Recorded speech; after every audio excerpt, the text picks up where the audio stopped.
Le fondement en fait de l'établissement et sa raison d'être en fait, c'est de proposer des prises en charge multidisciplinaires. Et donc initialement, ça revenait à mettre ensemble des chirurgiens, des radiothérapeutes, des chimiothérapeutes. Mais maintenant, évidemment, il y a beaucoup plus d'intervenants que ça qui contribuent à la prise en charge des cancers, avec des biologistes, des spécialistes de l'imagerie médicale. Et puis maintenant, avec les nouvelles technologies, il y a aussi des informaticiens, des mathématiciens.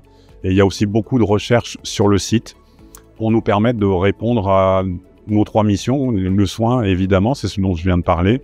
La recherche et également l'enseignement, puisqu'on forme aussi beaucoup de médecins et de paramédicaux.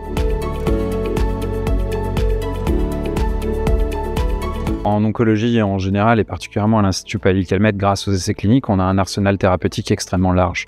Donc ça va des chimiothérapies conventionnelles qui vont détruire les cellules cancéreuses, mais aussi avec un effet sur les tissus sains et donc beaucoup d'effets secondaires, aux thérapies ciblées, c'est-à-dire que là, on va identifier dans un cancer donné ce qu'on pourrait appeler un interrupteur qui est responsable de la prolifération cellulaire.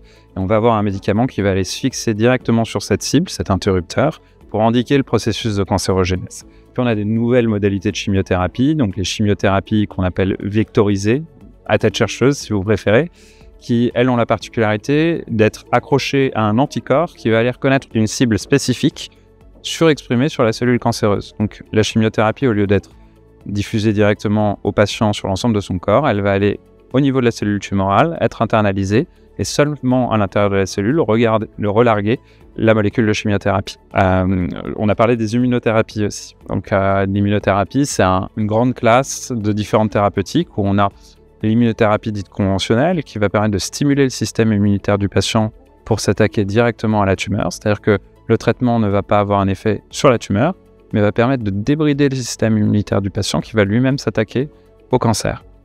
Il y a des immunothérapies encore plus innovantes, notamment les CAR T-cells, qui sont des cellules immunitaires du patient qu'on va prélever, modifier génétiquement pour qu'elles s'attaquent au cancer, et puis on va lui réadministrer. Et ça, c'est une thérapie extrêmement innovante. Et puis il y a l'immunothérapie sous forme de vaccins. Il y a déjà des vaccins qui existent et qui sont disponibles dans toutes les pharmacies. Ce sont les vaccins qui préviennent le cancer, notamment le vaccin contre le papillomavirus.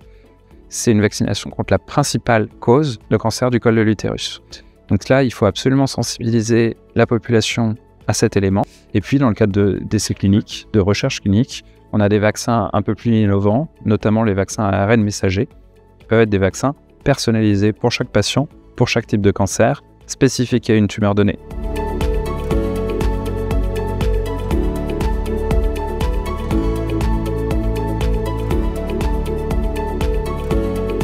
Ça a été un peu, j'espère, le message de cette conférence pour moi aujourd'hui, c'est de dire, mais il ne s'agit pas que d'en parler, faites-le. Prenez-vous en main, arrêtez de fumer, buvez moins, mangez mieux, bougez-vous, c'est pas que pour les autres, hein. Et puis faites votre dépistage, il est gratuit, donc allez-y, quoi. Je veux dire, on a quand même de la chance, hein, pour le coup, d'être dans un pays où on peut avoir ce type d'examen remboursé à 100%.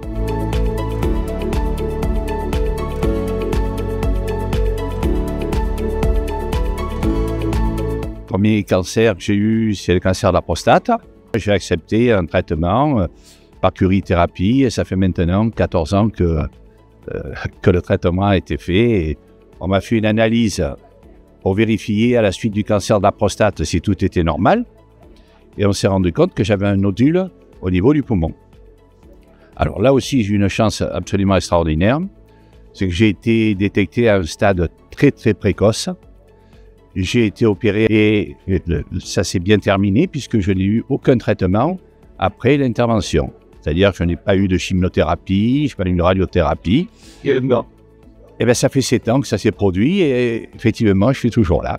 J'ai écrit un livre parce que c'est pas le tout de dire aux gens il faut vous dépister. Pourquoi c'était important et comment le dépistage est efficace. Et j'ai axé ça sur 2 types de prévention. La prévention primaire, c'est-à-dire tous les cancers qui sont liés au mode de vie, et la deuxième partie sur le dépistage.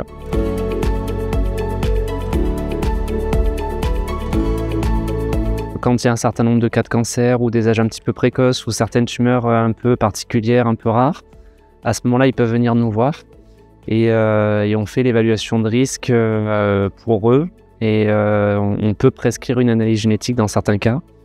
Et avec les résultats de cette analyse, on évalue encore plus précisément le risque pour pouvoir adapter de façon personnalisée et, pour eux et pour leur famille.